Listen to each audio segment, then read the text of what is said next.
રાધનપુર તાલુકાના સીનાડ ગામની સિંગર કિંજલ રબારીના પ્રેમ લગ્ન બાદ શરૂ થયેલો વિવાદ હવે સામાજિક તણાવના ગંભીર ચરણમાં પ્રવેશ્યો છે.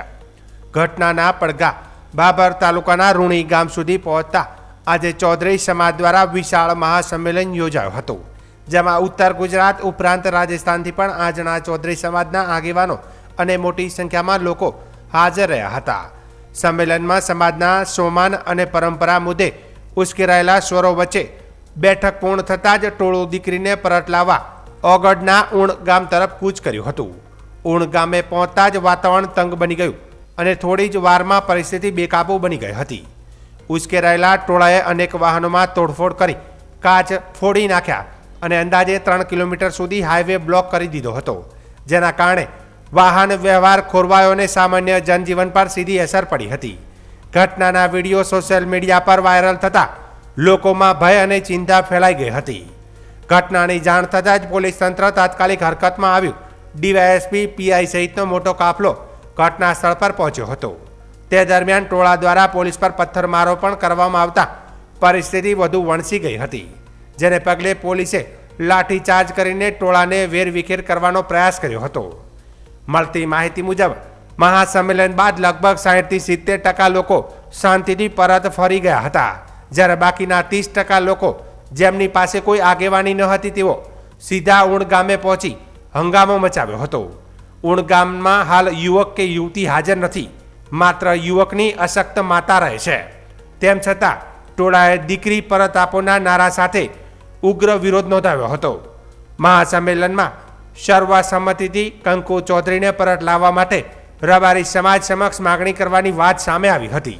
સમાજના આગેવાનો મુજબ આ મુદ્દો માત્ર વ્યક્તિગત નથી, પરંતુ સમગ્ર સમાજના માન સન્માન સાથે જોડાયેલો છે. તો બીજી તરફ કંકુ ચૌધરીએ સોશિયલ મીડિયા પર વાયરલ વિડીયોમાં જણાવ્યું કે તેમણે 31 માર્ચ 2024ના રોજ પોતાની મરજીથી ઘર છોડ્યું હતું અને મહાદેવ રબારી સાથે હિન્દુ રીત રિવાજ મુજબ લગ્ન કર્યા છે. આજે તેમને 1 વર્ષનો દીકરો પણ છે. કંકુબેને બંને સમાજના આગેવાનોને હાથ જોડીને વિનંતી કરી છે કે તેમના પરિવારને તોડી નાખવામાં ના આવે અને તેમના દીકરાને માતા પિતાના પ્રેમથી વંચિત ન રાખવામાં આવે. પોલીસના જણાવ્યા મુજબ હાલ પરિસ્થિતિ કાબૂમાં છે, પરંતુ વિસ્તારમાં હજુ પણ તણાવનો માહોલ યથાવત છે. સમગ્ર ઘટનાએ ફરી એકવાર સમાજની પરંપરા અને વ્યક્તિગત પસંદગી વચ્ચેના ટકરાવને ઉજાગર કર્યો છે.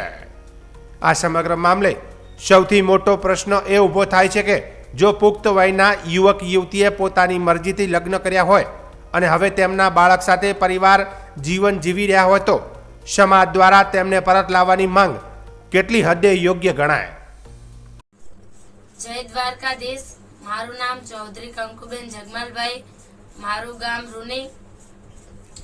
31 માર્ચ 2024ના હું ઘરેથી નીકળેલ છું. ઊણ ગામના મહાદેવ રબારી એમની સાથે હું ગયેલી છું.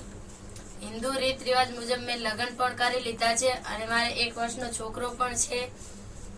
એટલે હું વિડીયો દ્વારા એવું જણાવવા માંગુ છું કે ચૌધરી સમાજના અને રબારી સમાજના આગેવાનોને મારા 2 હાથ જોડીને વિનંતી છે કે મને મારા છોકરાથી દૂર કરવી નહીં અને એને મા વગર કે બાપ વગર કરશો નહીં. જે તે નિર્ણય લો એ અમારો માળો ના વિખાય એવો લેજો. વડીલોને મારી આટલી વિનંતી છે. તો હું વિડીયો દ્વારા એવું જણાવવા માંગુ છું કે મને કોઈ બ્લેકમેન કે એવું નથી કર્યું. હું મારી મરજીથી આવી છું અને હું બહુ ખુશ છું મારી જિંદગીમાં. એટલે